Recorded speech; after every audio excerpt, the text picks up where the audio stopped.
आज का वरदान, प्रत्यक्ष फल द्वारा अतीन्द्रिय सुख की अनुभूति करने वाले निस्वार्थ सेवाधारी भव।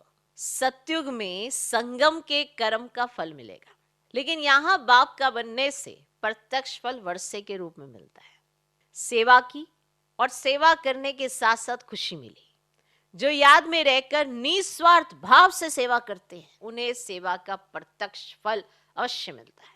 कहीं आप देखते हैं कि बड़ी सेवा कर रहे, बड़े सेवा पर मुंह पे मूंझे हुए हैं, तो वो सेवा नहीं कर रहे, वो दिखावे की सेवा कर रहे कि मैं वो सेवा करता हूँ। सेवा करते भी अगर कोई मूंझ रहा है, खुशी की अनुभूति नहीं कर रहा है, तो वो शो ऑफ है। बस आपको भागता दौड़ता नजर जरूर आ रहा है, क्योंकि आपका दृष्टिकोण भी बस वही, ये जो भागे दौड़े करे इतना, तो आपको लगता है बहुत सेवा कर रहा है। पर जो दिल से करता है ना, वो मुस्कुराता भी रहता है। वो किसी के साथ ना ये छल कपट की बातें नहीं करता, झरमुई झगमुई नहीं करता। वो मस्त रहता है, खुश रहता है, सब उसे अच्छा दिखता है, बुरा वो देख ही नहीं पाता, क्योंकि ये उसको प्रत्यक्ष फल मिला है कि वो खुश ही रहेगा। अगर वो बुरा देख लेगा तो खुशी गायब नहीं हो जाएगी? बताओ।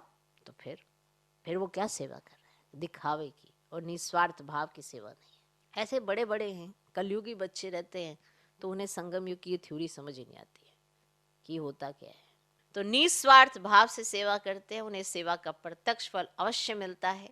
प्रत्यक्ष फल ही ताजा फल है जो एवर हेल्दी बना देता है। योग युक्त यथार्थ सेवा का फल है खुशी। कहीं कहते सेवा करके हम बीमार पड़ गए। सेवा की कब? सेवा करके तो आप एवर हेल्दी होने चाहिए थे। आपने सेवा की दिखावे की, तो आप बीमार ही पड़ोगे। ये राज आप समझ जाना, क्योंकि संगम युग को वरदान है, जो जितनी सेवा करता है उसको वो मेवा मिलता है प्रत्यक्ष फल का, खुशी मिलती है उसको, और वो हेल्दी हेल्दी फील करता है।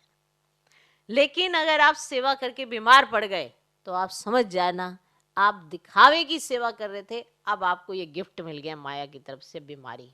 अब आप इसी का गायन करते रहो, सारा दिन आप सोचते रहेंगे, ये सेवा करी ना मैं बीमार पड़ गया, वो सेवा करी ना मैं बीमार पड़ गया। परमात्म महावाक्यों के बिल्कुल अपोजिट आपको माया के भी वाक्य सुनने को मिलते हैं, इसीलिए बीमार पड़ जाते हैं। तो योग युक्त यथार्थ सेवा का फल है खुशी, अतीन्द्रिय सुख और डबल लाइट की अनुभूति। ये मिलता है सेवा से।